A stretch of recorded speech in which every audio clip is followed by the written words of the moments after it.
Welcome to our quick start guide for Mistweaver Monk in Mist of Pandaria.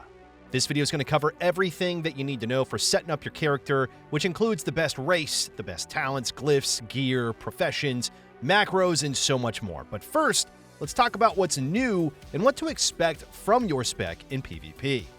Now, if you wanted to play a healer who is perfectly suited to pump the meters, then you are definitely in the right place. Mistweaver Monk is a healing machine in MoB, having some of the highest potential throughput in the entire game, but only, keyword only, if you play smart. Now, as far as healing is concerned though, Mistweaver is highly unique as you have this entirely new resource called Chi, which can be spent on enveloping mist. Now, a huge part of playing Monk is maximizing Chi generation because your healing and your mana, they really depend on it. Now, Mistweaver also has a highly unique ability called Healing Spheres, which is an instant, spammable spot heal with a super low GCD, but with the caveat being that it has to be placed on top of the target. That's right, you actually have to skill shot as a monk, but as we teach in our healing course, the best monks, they aren't relying on Healing Spheres to do their job. In fact, doing so, it's a pretty huge mistake. But before we start with all that, this is just the first part in our Mist of Pandaria series.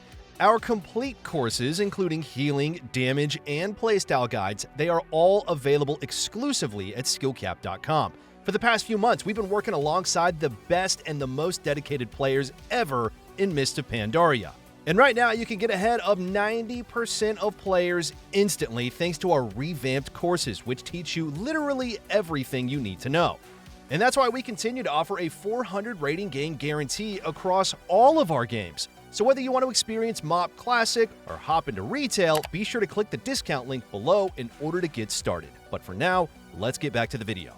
Alright, so it is time to make the very first decision before you even step foot into the game. Picking your race. Racials, they matter a lot in Classic, and MoB is no different.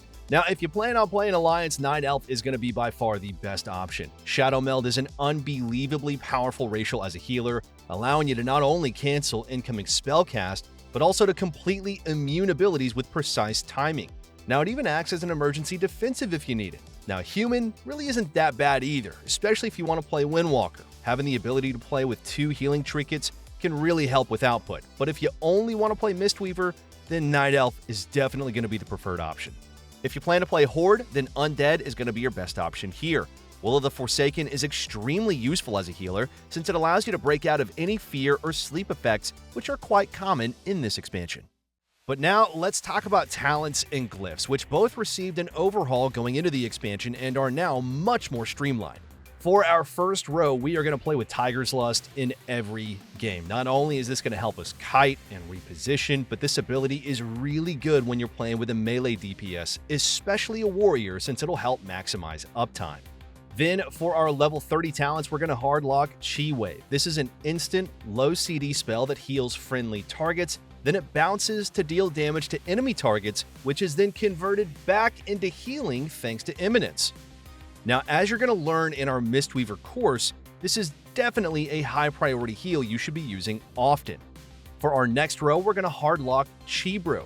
This is going to give us Chi on demand, which is a huge quality of life improvement to our healing, while also giving us stacks of Mana Tea. This is one of those multi-purpose MVPs here. We then have some options for the next 2 rows. For our level 60 talents, we're going to softlock Ring of Peace. Having a silence and a disarm is great in a wide variety of matchups. But in the rare chance our team is lacking a stun or when silences and disarms are going to be ineffective against the enemy team, then we can swap to Leg Sweep. Then for our level 75 talents, we're going to softlock Healing Elixirs.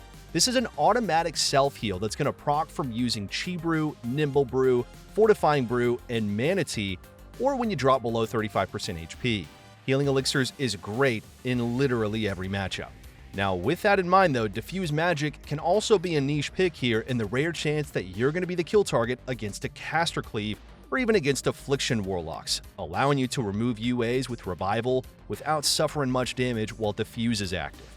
And finally, for our last row, we're going to always play with the Tiger. This might seem like a damage cooldown here, but it's actually going to help heal our team thanks to Imminence. With a 45-second uptime, it's very, very practical in Arena. Now, as far as glyphs are concerned, let's break things down into a few categories here. Now, there are two hard-locked glyphs which will never change. Life Cocoon, which allows us to press the ability while stunned, and Paralysis, which is going to remove dots off the target when pressed. These are both highly practical in the vast majority of matchups. We then have one soft-locked glyph here, Enduring Healing Sphere. Our Mastery is going to automatically spawn healing spheres in combat, and keeping them up for 3 minutes total gives you more potential healing output. We could then swap that one out, though, for one of our flex glyphs, including Transcendence, which we should use in matchups where we're going to be the kill target, or we could swap in Glyph of Detox, which is really good in matchups where you're going to spam Dispel a lot, as is the case against Elemental Shamans, for instance. But now it's time to move on to the exciting bit of this course, gearing your character. Now, luckily, there is absolutely no PvE involved here. First, though, let's talk about our stat priority, which will affect the pieces that we buy and how we gem and enchant them. Intellect is the most important stat by far, since it's going to increase all of our downstream healing. Then we're going to want to get as much critical strike as possible. A huge part of that healing output comes from healing spheres, which already have a super low GCD. Crit is important for buffing all those heals, but especially orbs. After this, we're going to want to prioritize Spirit, getting enough to feel pretty comfortable. Then we're going to try and get Mastery, which will automatically proc orbs on the ground. And last up in our priority is Haste, which is the main stat we're going to be reforging. Mob also introduces two new stats, PvP Resilience, which reduces damage taken from enemy players, and PvP Power, which increases healing and your damage done to other players. Both of these stats occur naturally on PvP gear and are the reason why all of your best in-slot gear is going to be from PvP. And while they are important, you really don't need to worry about them when gearing. Now, like most expansions, you're going to start by collecting full Honor gear while gradually farming Conquest gear every week to replace each slot with higher item level epics. Now, luckily, the stats on items offered in each slot are exactly the same. So with that in mind, let's break down our BIS lists. For our main set pieces, we're going to get 5 pieces of the Copper Skin set, then we're going to buy any piece with crit. We'll get the Pendant of Cruelty, Cloak and Bracers of Meditation, Belt of Cruelty, Foot Guards of Alacrity, and then the Rings of Cruelty and Meditation. Then for our weapon, we're going to go with the One-Handed Mace and in-game Offhand. You're going to wear 2 PvP trinkets no matter what because of their Resilience set bonus. Now, as Night Elf or Undead, we can wear either the Crit or Spirit Medallion with the Insignia of Dominance. And in the rare chance we're going to be playing Human, we're going to wear a Badge of Dominance instead of a PvP Medallion. Now it is time to get everything enchanted and gemmed, and luckily, enchants are pretty streamlined in Mob. For our weapon and offhand, we're always going to use Jade Spirit and Major Intellect. Then for our high-ticket enchants, we're going to get the Greater Crane Wing inscription on our shoulders, and then the Greater Pearlescent Spell Thread on our legs. Then going through our minor enchants, unless we're a tailor, we're going to get Superior Intellect on our cloak, and no matter what, we're going to get Glorious Stats on our chest, and Super Intellect on our bracers. Then we'll get Superior Mastery on our gloves, and Pandarian Step on our boots for the movement speed increase. Now we are going to do something a little bit weird for gems here. Since we want maximum crit, every yellow socket's going to have Smooth Sun's Radiance. Then for reds, we'll get Potent Vermilion Onyx for Intellect and Crit. And finally, for blue sockets, we're going to use Misty Wild Jade for Spirit and Crit. And don't forget here, you get an extra prismatic socket in your belt with the Living Steel Belt Buckle.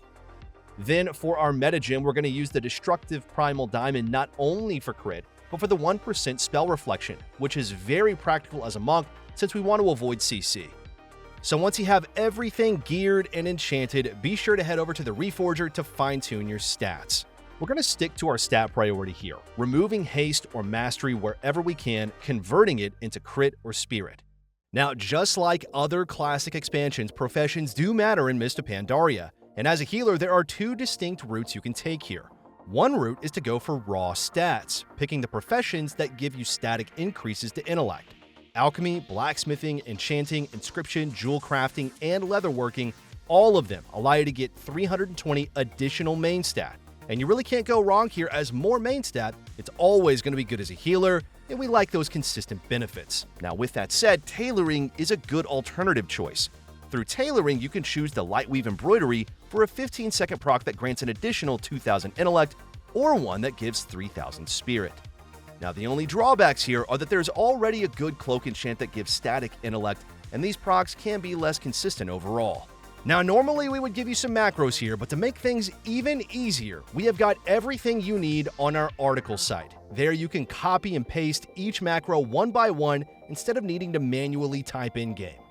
But before we go, you really don't want to miss this opportunity to get a massive head start on the competition with our 400 rating gain guarantee.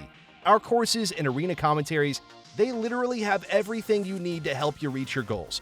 Regardless of how easy or how hard your class is to play, we've got you covered here. So head on over to skillcap.com and sign up today to start your journey to Gladiator.